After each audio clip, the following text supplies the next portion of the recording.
Very good afternoon everyone. Clear है सबको? Please respond fast. चलो ठीक है, फिर स्टार्ट करते फिर आज का लेक्चर। तो अपन थ्योरम्स देख रहे थे सभी लेसन्स में के। तो सबसे पहले अपन ने डिफरेंशिएशन लेसन के अंदर के सारे थ्योरम्स कवर कर लिए। फिर उसके बाद अपन ने इंटीग्रेशन लेसन में भी जितने भी थ्योरम्स है along with some corollaries and along with some properties and all, तो वो भी अपन ने देख लिए। आज अपन देखते हैं डेफिनाइट इंटीग्रेशन। तो डेफिनाइट इंटीग्रेशन में आप लोगों को सिर्फ प्रॉपर्टी और एक फंडामेंटल थ्योरम है सिर्फ। तो सबसे पहले वो फंडामेंटल थ्योरम अपन ले लेते हैं।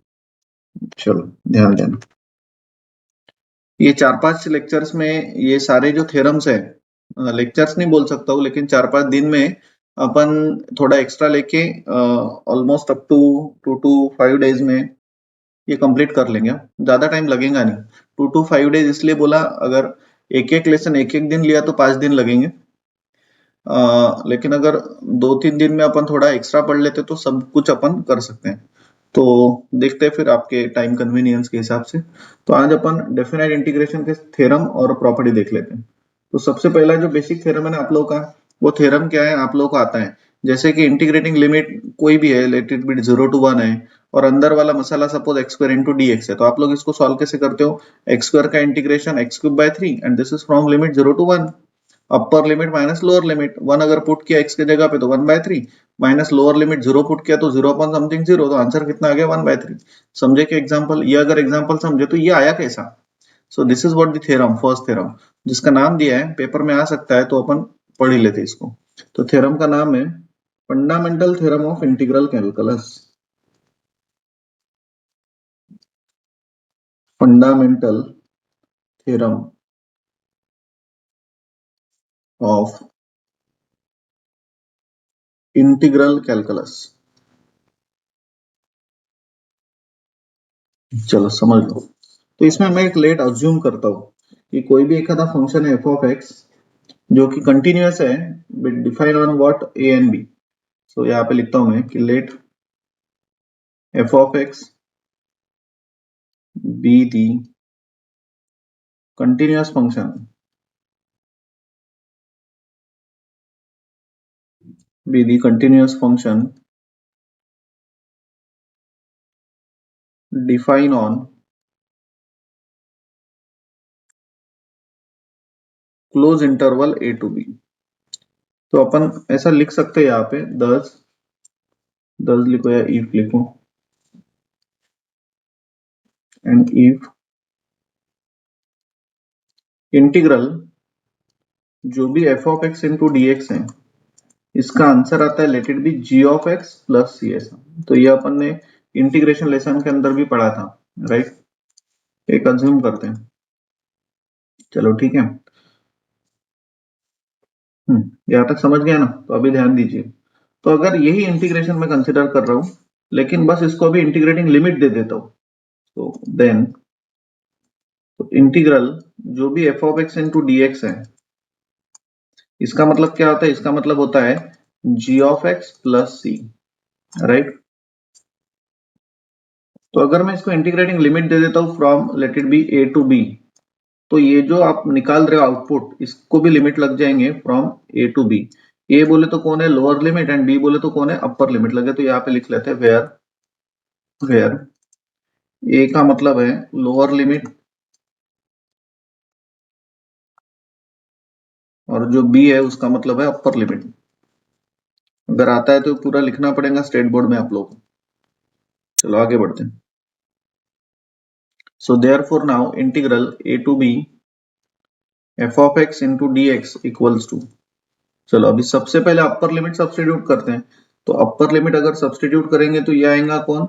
x के जगह पे अपर लिमिट b पुट करो तो ये आएगा g of b plus c, ये हो गया upper limit.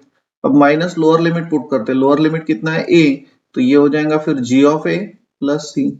So if you are observing here, c और माइनस c कैंसिल हो गया, right. So what is remaining? So remaining is only G of B, लगे तो एक स्टेप और बढ़ाओ, G of B plus C minus G of A minus C. So equals to, now ये मिल गया फिर आपको कौन? G of B, C minus C cancel हो गया, माइनस जी ऑफ ए। समझ गए क्या हो गया थ्योरम? बस इतना ही है। So integral Amravati to Badnera अपन बोलते हैं A to B F of x into D x equals to, अपने अंडरस्टैंडिंग के लिए हो गया। फिर थे समझ गए सब लोग? प्लीज रिस्पॉन्ड करो। तो ये अपन यूज करके डेफिनेट इंटीग्रेशन के प्रॉब्लम सॉल्व करते हैं। अब इसमें पढ़ाने जैसा क्या है, कुछ भी तो नहीं है, बहुत ही ईजी है। समझ गए ना इतना ही? चलो अब इसकी प्रॉपर्टीज देखते हैं।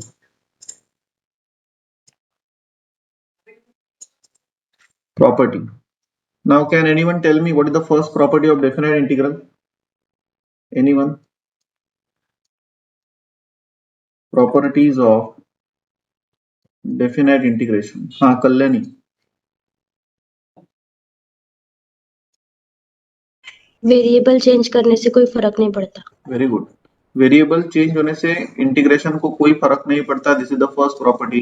सेकंड प्रॉपर्टी क्या पढ़ी थी अपन ने कि अगर इंटीग्रेटिंग लिमिट इंटरचेंज करते हो तो पेनल्टी देना पड़ेगा। थर्ड प्रॉपर्टी क्या देखी थी अपन ने? I can split the limit of integration from Amravati to Rajapeth, Rajapeth to Badnera, है ना? तो एकदम इजी लँग्वेज से मैंने आपको समझा के दिया था रेग्युलर बॅच में. पण आता इथे पहिली प्रॉपर्टी मी दुसरी घेतो कारण हे पेपर मध्ये येतात. तो फर्स्ट प्रॉपर्टी यहाँ की जो ले रहा हूं, अगर दोनों भी इंटीग्रेटिंग लिमिट सेम होंगे, ये भी अपन ने पढ़ा हुआ है, इंटीग्रेशन लिमिट ए टू ए ही है, दोनों इंटीग्रेटिंग लिमिट सेम है, F of x into D x है, तो अपर लिमिट लोअर लिमिट अगर सेम ही होगा तो इसका इंटीग्रेशन कितना आने वाला है? 0 ही आने वाला है। तो चलो इसका प्रूफ देखते हैं, बहुत ही आसान है प्रूफ। प्रूफ वही है। पहले लेट कंसिडरेशन करते हैं कि integration of F of x into D X ये कितना होता है? ये होता है let it be ji of x plus C, ऐसा होता है। अब इसको लिमिट लगा दो, सो देयरफॉर अब एलएचएस कंसिडर करते हैं। तो एलएचएस क्या है? Integral A to A F of x into D X, ये है एलएचएस। तो अगर मैं सब्सटीट्यूट करता हूँ इंटीग्रल, हाँ इसका इंटीग्रेशन कितना आ रहा है फिर? F of x d x का इंटीग्रेशन आता है जी ऑफ एक्स प्लस सी, और अभी फंडामेंटल जो थ्योरम देखा उसके हिसाब से इसको लिमिट लगा दो from a to a. So substitute करते हैं, सो देयरफॉर एलएचएस इक्वल्स, तो अपर लिमिट अगर मैं ए सब्स्टिट्यूट करता हूं तो वो क्या बन जाएगा? वो बन जाएगा G of A plus C, and lower limit minus minus lower limit put करेंगे तो वो भी आएगा जी ऑफ ए प्लस सी, तो दोनों भी सेम ही है, तो आंसर कितना आएगा? सब कैंसिल हो गया, तो इक्वल्स टू कौन? 0, और इक्वल्स टू कौन? तो RHS, right. So therefore integral अगर ए टू ए है और F of x into D x है तो इसका आंसर क्या आता है? Directly 0। So this is your first property, hope समझ गए आप लोग। तो दोनों भी इंटीग्रेटिंग लिमिट अगर सेम होंगे तो पहली प्रॉपर्टी क्या है कि डायरेक्टली उसका इंटीग्रेशन आप 0 लिख सकते हो, दैट्स इट, हो गया। समझ गए क्या? यस, रिस्पॉन्ड किया करो फटाफट। नेक्स्ट अभी प्रॉपर्टी नंबर सेकंड देखते हैं, किसी को कोई प्रॉब्लम नहीं। Property second now,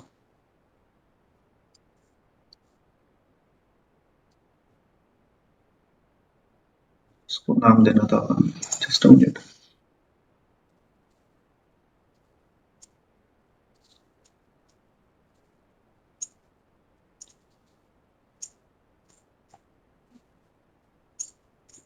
this is property one. Property one,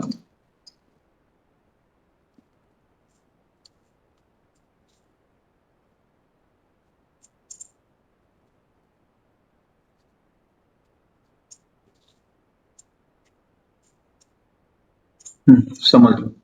अभी प्रॉपर्टी टू देखते हैं। What is property two? कि अगर सपोज आप लोग का इंटीग्रेशन ए टू बी है, F of x into D x है, तो I can limit it as, अगर इंटीग्रेटिंग लिमिट इंटरचेंज करो यानी बी टू ए करो F of x into D x, तो पेनल्टी देना पड़ेगा कितने की? Minus sign. चलो इसका भी प्रूफ देख लेते हैं। तो प्रूफ वही है,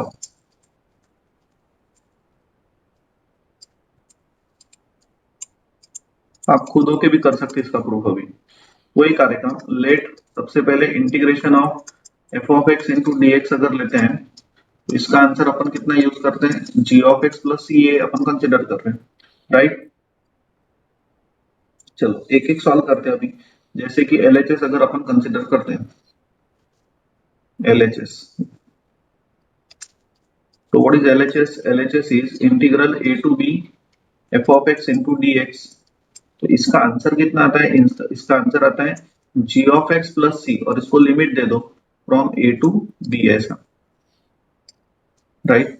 तो अगर अपर लिमिट लोअर लिमिट करूंगा तो अपर लिमिट ये आएगा कितना, g of b plus C and minus ये आएगा g of a plus C minus lower limit, and therefore c c cancel हो गया, so I can directly write it as g of b minus g of a, ऐसा आ गया।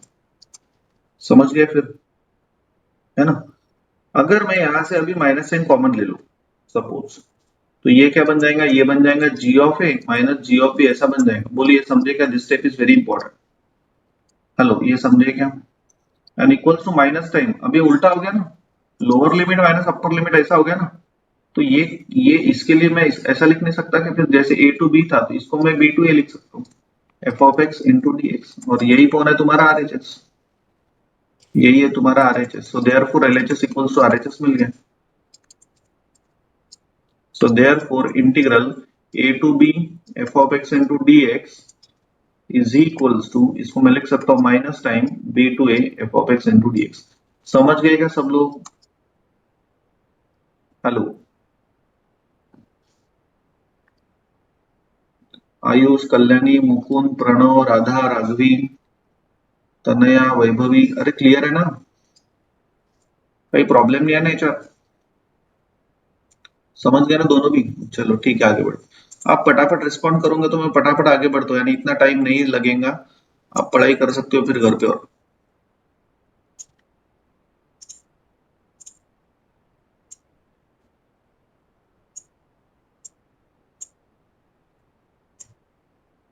Revision पे ये time पे ज्यादा फोकस करो, एग्जाम के आपके पास अभी कितने 2-2.5 महीने बचे हुए हैं, तो रिवीजन पे ज्यादा फोकस करो, जितना भी हुआ है वो सभी इसके ऊपर। चलो नेक्स्ट थर्ड प्रॉपर्टी लेते हैं अभी। Now property third is what, कि वेरिएबल चेंज होने से इंटीग्रेशन को कोई फर्क नहीं पड़ता है। Property number third, property third is integrating limit suppose a to b, यानी इसको अपन अमरावती टू बडनेरा बोलते हैं ना, f of x into D x equals to, इसको मैं integrating limit Amravati to Badnera, इसको मैं ऐसा लिखूं x की जगह पे t लिखूं तो भी कोई फर्क पड़ता नहीं। This is the property. चलो देखते हैं, proof we have, proof we have वही कार्यक्रम। लेट अज्यूम करते हैं कि let integral f of x into D x equals to g of x plus c, right. So therefore अब LHS कंसिडर करते हैं, तो LHS क्या है, LHS is integral a to b f of x into D x equals to, अब इसका answer तो g of x plus c आता है, और इसको लिमिट दे दो Amravati to Badnera, that is a to b, तो इक्वल्स टू ये हो गया फिर g of b plus c and minus lower limit ये आएगा कौन, g of a plus c। So c cancel हो गया, so we are getting here g of b minus g of a। समझ गए सब लोग, तो इसको अपन, ये हो गया LHS, और इसको इक्वेशन नंबर 1 दे देते हैं। अभी RHS कंसिडर करते हैं। RHS क्या है, x की जगह पे t है सिर्फ। Now consider RHS, consider RHS। Now what is RHS, RHS is integral a to b f of t into dt है। तो अभी f of t into dt है, तो इसको मैं g of t plus c लिख सकता हूँ फ्रॉम अमरावती टू बडनेरा। तो अपर लिमिट अगर b सब्सटीट्यूट करते हैं तो g of b plus c minus lower limit क्या आएगा, g of a plus c, वापस से c कैंसिल हो गया, so we are getting here g of b minus g of a, right. ये हो गया तुम्हारा RHS, इसको इक्वेशन नंबर दे देते अपन second, and therefore from equation number 1 and 2 we can say, दोनों का RHS सेम है ना, दिखाई दे रहा है आपको, from equation number 1 and 2 we can say now LHS equals to RHS। इसका ही मतलब हो गया कि वेरिएबल चेंज होने से इंटीग्रेशन को कोई फर्क नहीं पड़ता। होप समझ गए आप लोग ये प्रॉपर्टी।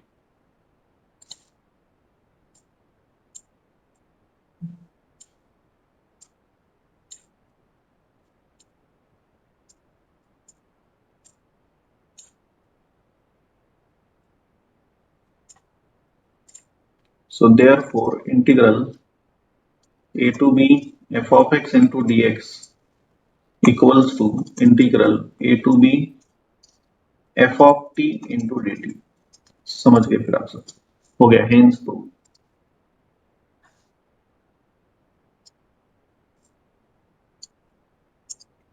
समझ गए फिर? चलो अब नेक्स्ट प्रॉपर्टी लेते हैं। What is the next property? Can anyone tell me? कौन सी बची अब इसके बाद? कितनी हो गई? 3 हो गए। Fourth property. What is fourth property?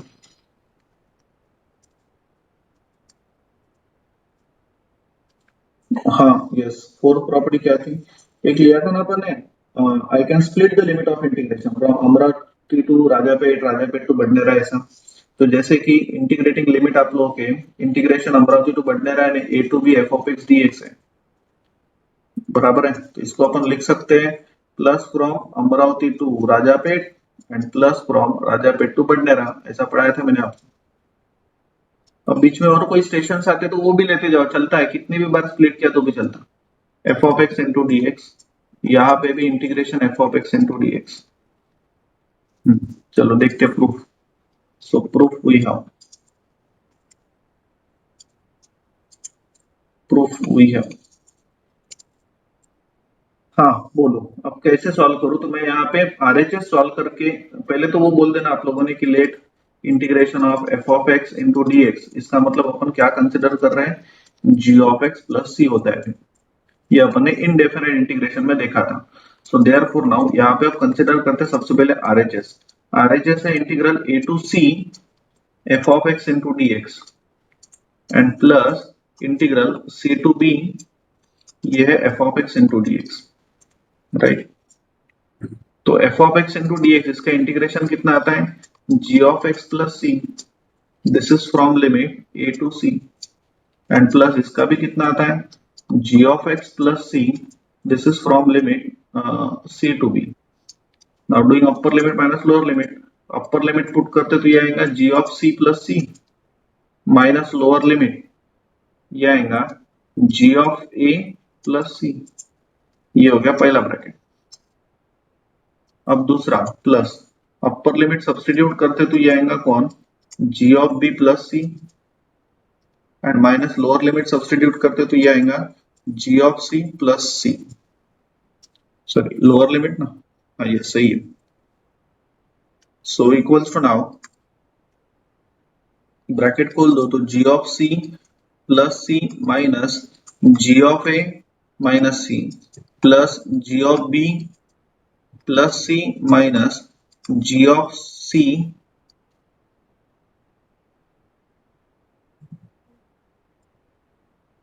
g of c plus c।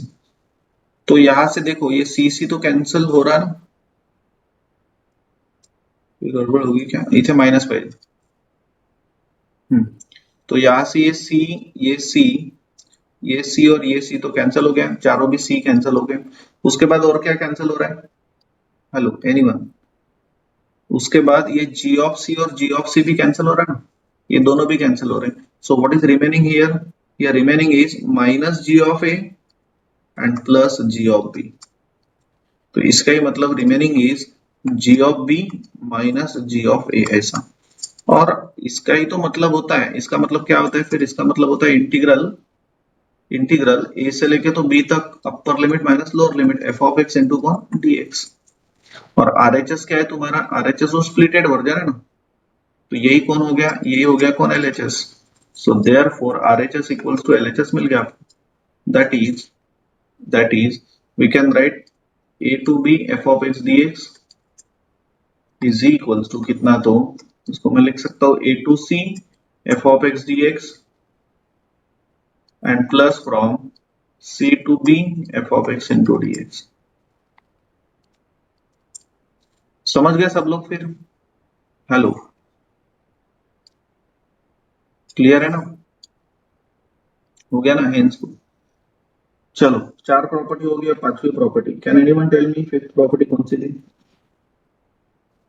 Property number 5th, Radha. Addition of limit minus variable. Very good. So f of x into dx equals to integration A to B, दोनों limit का addition minus variable into dx। तो ये भी easy एकदम। So proof we have.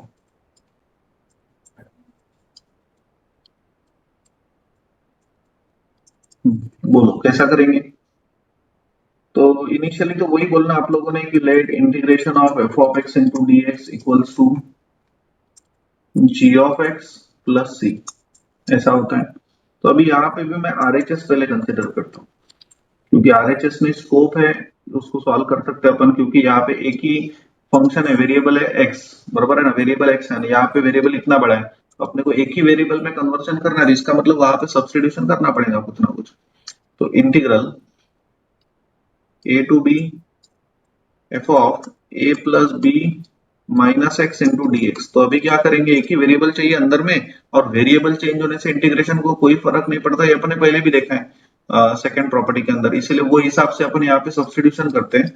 So putting a plus b minus x equals to suppose t ले लो।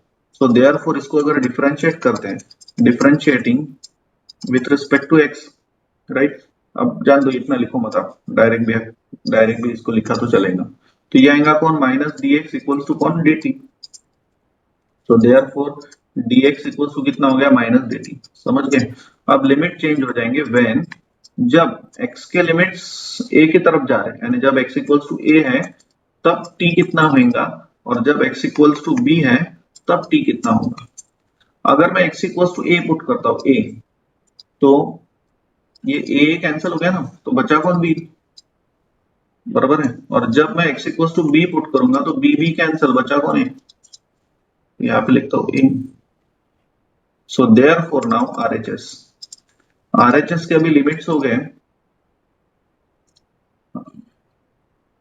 दिखाई दे रहा आपको, RHS के लिमिट हो गए t के लिमिट्स फ्रॉम b से लेके तो a तक, अंदर वाला मसाला f of t and dx का मतलब कौन, minus dt।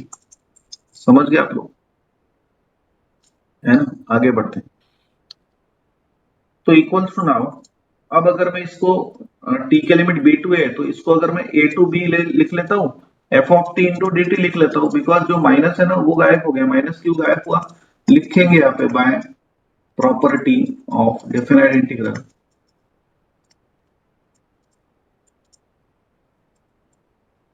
What the property, integral limit a to b होगा, f of x into dx होगा, तो उसको मैं minus time b to a f of x dx लिख सकता हूँ। तो अगर variable sorry integrating limit interchange करते हो तो पेनल्टी देना पड़ता माइनस साइन की, तो वो अपन ने यहाँ पे यूज किया। और एक प्रॉपर्टी है, that property is a to b, t के जगह पे मैं x लिख लेता तो भी कोई फर्क पड़ता नहीं। कैसा आया, तो again by property of definite integral. And what is that property, that property is कि वेरिएबल चेंज होने से इंटीग्रेशन को कोई फर्क नहीं पड़ता। F of integrating limit a to b f of x into dx है, तो इसको मैं integrating limit a to b f of t into dt ऐसा भी लिख सकता हूँ। तो होप समझ गए आप लोग फिर, और यही कौन है तुम्हारा, तो LHS है। एंड सो देयरफॉर मिल गया ना फिर, integral a to b f of x into dx, this is LHS is equal to, what is RHS, integral limit a to b, दोनों लिमिट का एडिशन यानी a plus b minus variable into कौन, dx। समझ गए फिर?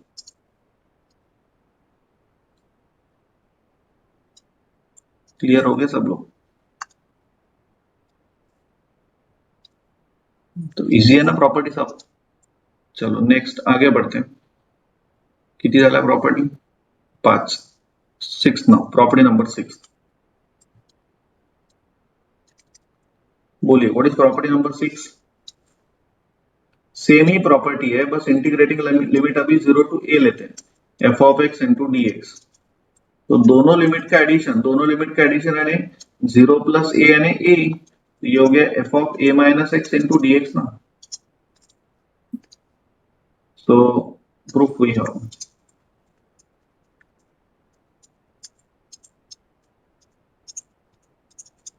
वही consider करो पहले, लेट की integral f of x into dx, इसका मतलब होता है let it B g of x plus c। अब वैसे यहाँ पे कंसिडर करो RHS, So consider RHS. Now what is RHS? RHS is integral 0 to a f of a minus x into dx, right? वापस से substitution, putting a minus x equals to कौन t suppose, तो इसका derivative minus dx equals to कौन dt हो गया, so therefore dx equals to कितना हो गया, माइनस dt हो गया. So therefore integral, अभी RHS में सब्स्टिट्यूट करो तो RHS इक्वल्स टू, अरे लिमिट चेंज हो जाएंगे ना, लिमिट चेंज होंगे. सो व्हेन, जब इनिशियली x इक्वल्स टू 0 है तो t कितना आएगा, और जब initially x equals to a है तब t कितना आएगा. अगर मैं x इक्वल्स टू 0 पुट करता हूं तो a आएगा, और अगर मैं a पुट कर रहा हूं तो a माइनस a कितना हो गया, 0 हो गया ना, तो 0 आएगा, है ना. So therefore now RHS equals to integral, जो t के लिमिट्स है वो अभी हो गया फ्रॉम a से 0 तक, अंदर वाला मसाला f of a minus x यानी कौन है, t है. So I'm writing here t, and what do you mean by dx? dx का मतलब माइनस dt है, so माइनस dt. तो वापस से जो माइनस साइन है उसको हटाने के बाद हटाते हो तो यहाँ पे इंटीग्रेटिंग लिमिट उल्टे हो जाएंगे, जो a टू 0 है वो 0 टू a हो जाएगा, f ऑफ t इंटू कौन, dt. तो यहाँ पे लिख लेना कैसे आया, तो by property of definite integral, by property of definite integration.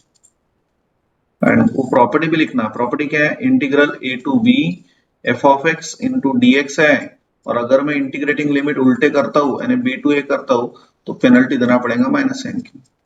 बाद में नेक्स्ट इसको ही अपन क्या लिखेंगे, इसको ही लिखेंगे अपन इंटीग्रल 0 टू a, t के जगह पे x लिख लो, f of x into dx. समझ गए फिर. तो अगेन आया कहां से, तो by property of definite integration. ऐसा पूरा लिखने का आप लोगों ने एग्जाम में कि integral a to b f of x into dx होगा, तो वेरिएबल चेंज होने से कोई फर्क नहीं पड़ता, इसको अपन integral a to b f of t into dt ऐसा भी लिख सकते हैं. समझ गए सब लोग. तो यही कौन है आप लोग का, RHS, LHS है. तो मिल गया फिर LHS equals to RHS. So therefore integral LHS is integral 0 to a f of x into dx equals to RHS क्या है, इंटीग्रल 0 टू a, दोनों लिमिट का एडिशन यानी f ऑफ 0 प्लस यानी a minus x into dx. That's it. तो ये भी property अपनी खत्म हो गई, आपको समझ में आ गया कैसे लोग. क्लियर है सब लोग, हेलो, समझ गए ना. चलो फिर नेक्स्ट प्रॉपर्टी लेते हैं. 6 प्रॉपर्टी हो गई. Now property number 7.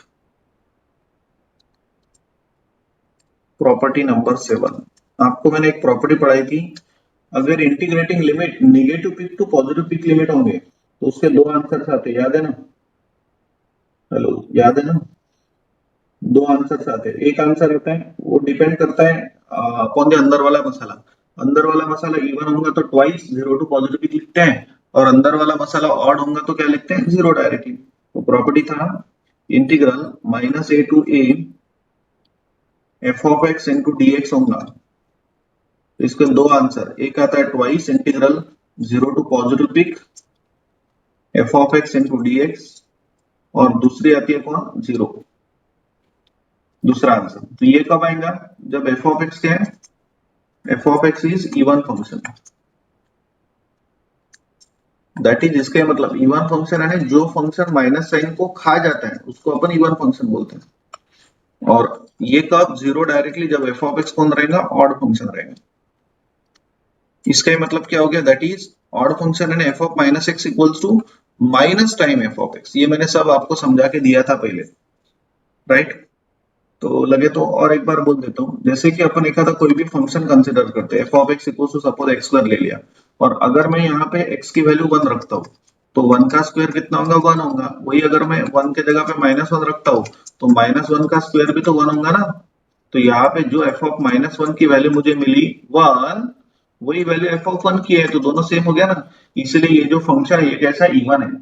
तो इवन फंक्शन की डेफिनेशन अपन ने क्या बनाई थी, जो फंक्शन माइनस साइन को खा जाता है उसको अपन क्या बोलेंगे, इवन फंक्शन।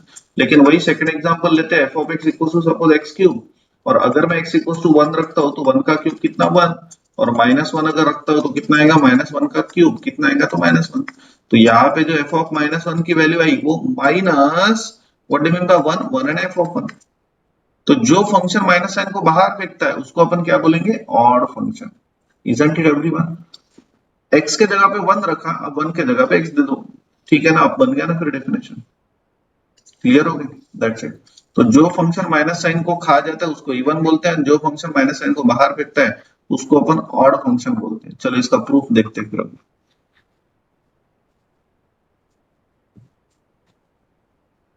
इजी है एकदम, समझ लो। Proof we have.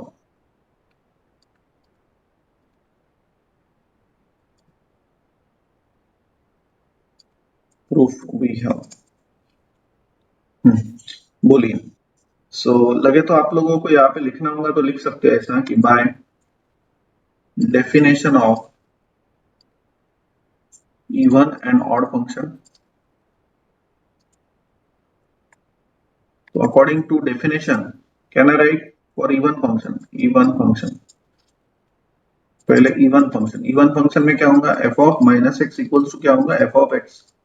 और दूसरे odd function में क्या होता है, odd function, f of minus x is minus time f of x। चलो समझ गए फिर? क्लियर है ना? हाँ, तो अभी अपन LHS कंसिडर करते हैं। Now what is LHS? LHS is integral negative peak to positive peak f of x into dx, ऐसा। तो इंटीजर स्केल आप सब लोगों को पता है, उसके हिसाब से अगर मैं -a to 0 लेता हूं and plus from 0 to a लेता हूं तो कोई फर्क पड़ेगा क्या? नहीं। अभी अपन ने पिछली वाली प्रॉपर्टी पढ़ी कि I can split the limit of integration. Amravati to Badnera को I can write Amravati to Rajapeth and Rajapet to Badnera, ऐसा अपन लिख सकते। बोलिए, समझे क्या यहाँ तक? क्लियर है सब लोग? समझ गए नहीं यहाँ तक? इसको अपन इक्वेशन नंबर 1 दे देते हैं, राइट। अब मैं इतना कंसिडर करता हूँ ये वाला पार्ट, तो कंसिडर इसको I1 I2 आप बोल सकते हो। So consider integral -a to 0 f of x into dx, बराबर है। ये अगर मैं कंसिडर करता हूं, इसको कुछ भी बोल सकते हो, consider let i equals to suppose. कैसा करें इसको सॉल्व? अब देखो, जो इंटीग्रेटिंग लिमिट है ना उसको मुझे चेंज करना है, तो दैट्स व्हाई मैं यहाँ पे सब्स्टिट्यूशन करता हूँ। मैं पुट करता हूँ यहाँ पे x is equal to minus t. अभी छोटी छोटी बातें याद रखना पड़ेगा आपको। तो dx इक्वल टू कितना हो गया, माइनस dt हो गया। लिमिट चेंज हो जाएंगे व्हेन, जब initially x equal to minus a है तो t कितना होगा, और जब x इक्वल टू 0 है तब t कितना होगा। अगर मैं x equal to minus a put करता हूँ तो माइनस माइनस गया तो t कितना आ गया a, और 0 पुट करता हूँ तो 0 ही आएगा। So therefore now i equals to, जो इंटीग्रेटिंग लिमिट -a to 0 है वो अभी हो गया इंटीग्रेटिंग लिमिट t के लिमिट a to 0। अंदर वाला मसाला f of x into dx ऐसा हो गया। सॉरी, x के जगह पे क्या रखना है, एक्सट्रीमली सॉरी, अंदर वाला मसाला f of x के जगह पे रखना है -t, और dx का मतलब हो गया -dt। समझ गए सब लोग? अगेन यहाँ पे अगर मैं प्रॉपर्टी लगाता हूँ तो ये मैं 0 to a लिख सकता हूँ अंदर, लेकिन f of -t into dt ऐसा आएगा। dt का जो माइनस साइन है वो गया क्योंकि इंटीग्रेटिंग लिमिट उल्टे की। यहाँ पे लिखना कहाँ से आया, by property of definite integral. Property क्या बोलता है कि अगर integrating limit a to b है, f of x into dx है, तो I can split the limit of integration, sorry split नहीं, I can interchange the limits of integration, बस पेनल्टी देना पड़ेगा माइनस साइन की। इसको मैं b to a f of x into dx लिख सकता हूँ, लेकिन बस यहाँ पे माइनस साइन देना। नाउ एक और प्रॉपर्टी, t के जगह पे x लिख लेते हैं तो ये भी चलता। अगेन कहां से आया, तो by property of definite integration, that is variable change होने से इंटीग्रेशन को कोई फर्क नहीं पड़ता है। a to b f of x into dx है, तो इसको अपन लिख सकते हैं integral a to b f of t into d t, ऐसा भी लिख सकते हैं। समझ गए फिर यहाँ तक? किसी को कोई डाउट नहीं, ऐसा मैं अज्यूम करता हूँ। अब जो इक्वेशन नंबर 1 है ना उसको बुलाते हैं। This is equation number 1, LHS। So therefore equation number 1 implies LHS equals to, LHS था integral minus a to 0 f of x into dx and plus integral 0 to a f of x into dx।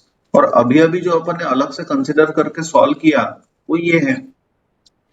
तो इसका answer ये जो है ना, ये इसका answer ये आया हुआ है, तो ये लिख लेते अपन। तो इसका मतलब हो गया integral 0 to a f of x into dx।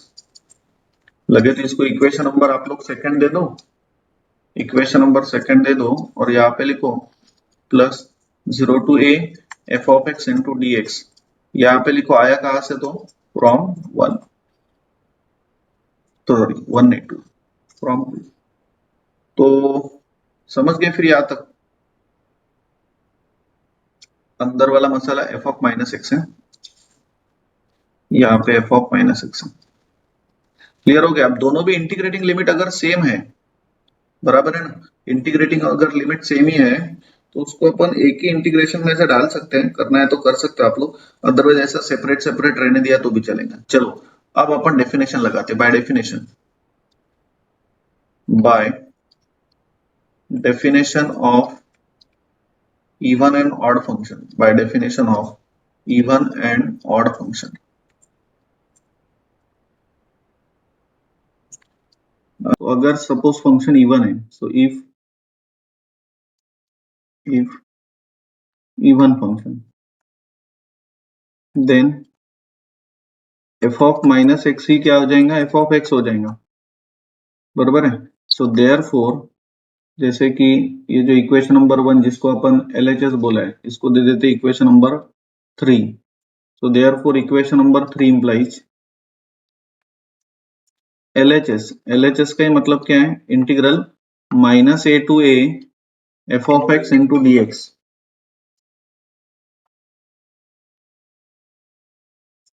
तो इसका ही अपन ने जो आंसर निकाला वो हो जाएगा इंटीग्रल 0 टू a, ये वाला f ऑफ माइनस एक्स की जगह पे f of x into D x, right, and plus integral 0 to a f of x into D x. तो दोनों भी टर्म सेम ही है ना, सेम ही है तो ट्वाइस हो जाएगा। सो इक्वल्स टू कौन, तो twice integral 0 to a f of x into D x. तो अपन ने अभी अभी प्रूव कर लिया कि इंटीग्रल अगर माइनस a टू a है और f of x into D x है, इसका मतलब यही आता है। तो यही हो गया तुम्हारा कौन, RHS। समझ गए क्यों? तो मिल गया ना proof. So therefore integral negative peak to positive peak f of x into D x है, तो इसका आंसर आ रहा है twice integral 0 to positive peak f of x into D x, right. तो ये पहला प्रूफ मिल गया। कब, व्हेन f ऑफ x क्या है, इवन फंक्शन। अब ऐसे ही ऑड के टाइम पे करते हैं। तो ये मिल गया आपको फर्स्ट प्रूफ। समझ गए सब लोग? हाँ, इसको लगे तो इनिशियली LHS ही रहने दो।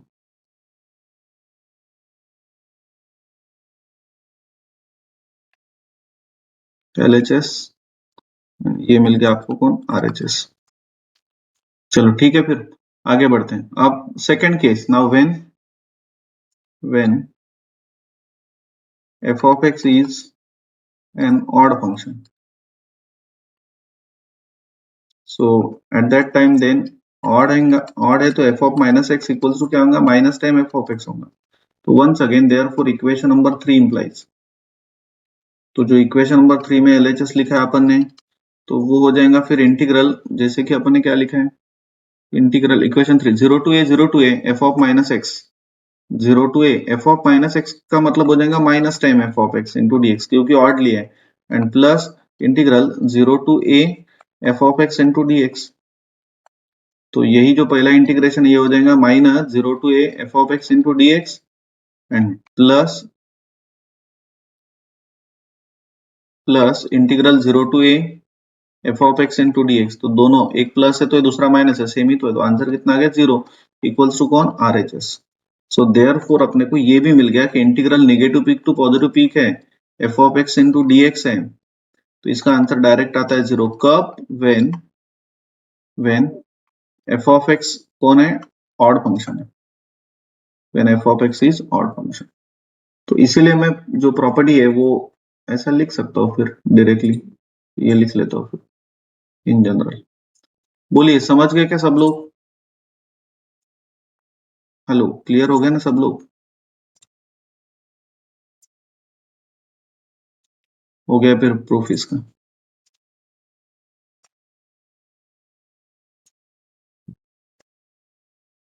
Hence prove.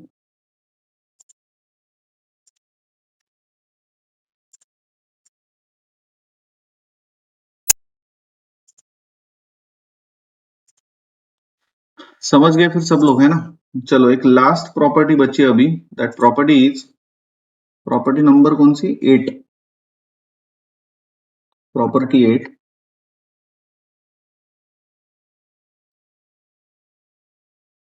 अगर इंटीग्रेटिंग लिमिट 0 to 2a है और F of x into D x है, दिस इज द एलएचएस, तो इसको मैं दो बार इंटीग्रेशन कर सकता हूँ ऐसा, एक रहेगा 0 to a और दूसरा भी इंटीग्रल रहेगा 0 to a। यहाँ पे रहेगा f of x d x और यहाँ पे रहेगा f of 2a minus x into D x, right? इसका भी proof. So now proof we have,